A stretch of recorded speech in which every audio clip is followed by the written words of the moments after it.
Hi,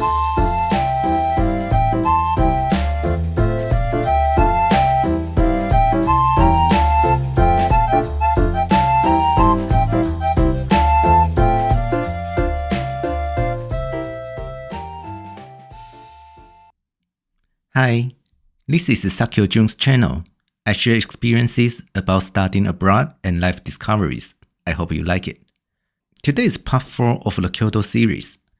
It's time to talk about language schools. With so many language schools in the world, recommending a good school can be challenging, especially since teacher turnover is often high due to low pay.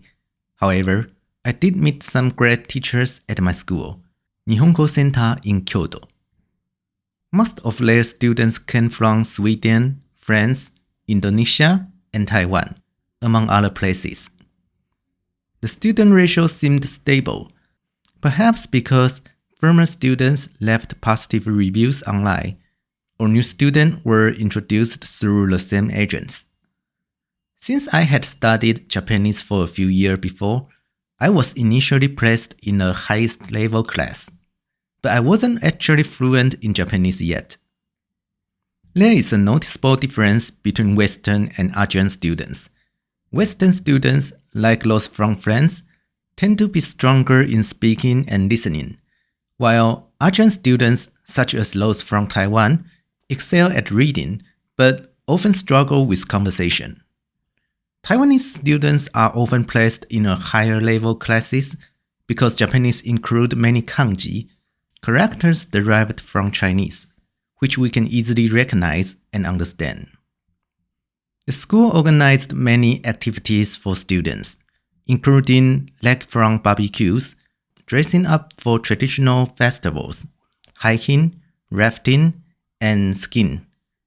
Speaking of rafting, I remember when the coach explained the rules, I could barely understand anything. Yet my classmates seemed to grasp everything. That really surprised me, and I thought, seriously?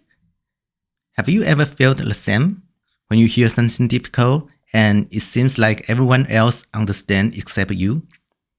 Anyway, the rafting trip was a lot of fun. It was thrilling in the rapids, and in some calm areas, the staff encouraged us to jump off the boat and swim. We had a short swim in the water, and when everyone climbed back on, I was the last one still there.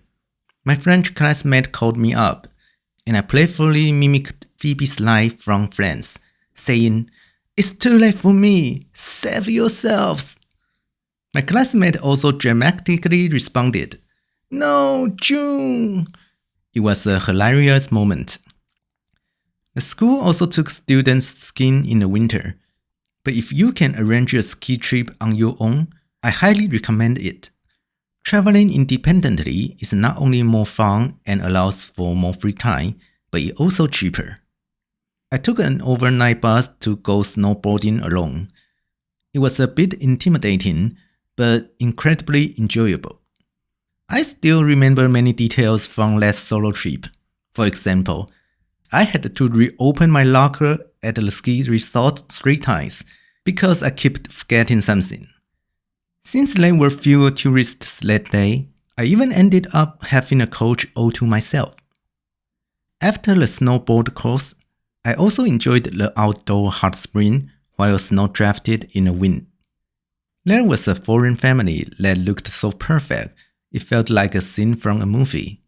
However, their child spoke Japanese, which felt a bit uncanny, like how foreign films in Japan are always dubbed into Japanese.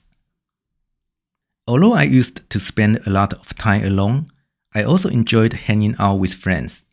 Some of my classmates knew a lot about where to go and what to eat, making it easier to explore the world. Sometimes we invited others to visit handcraft market in Kyoto, which were held monthly in front of different temples or parks. I love discovering small cute items made of wood, iron, or ceramics. Another hobby of mine was visiting claw machine shops. I was addicted to this game, which requires skill. After a year, I ended up sending several boxes of dolls back to Taiwan, including this dog now sits on my desk. What habits do you have? Do you do them alone or with friends? Feel free to leave a comment if you want to share your thoughts or have any question. That's all for today's episode. Thank you for listening. See you next time. Bye bye.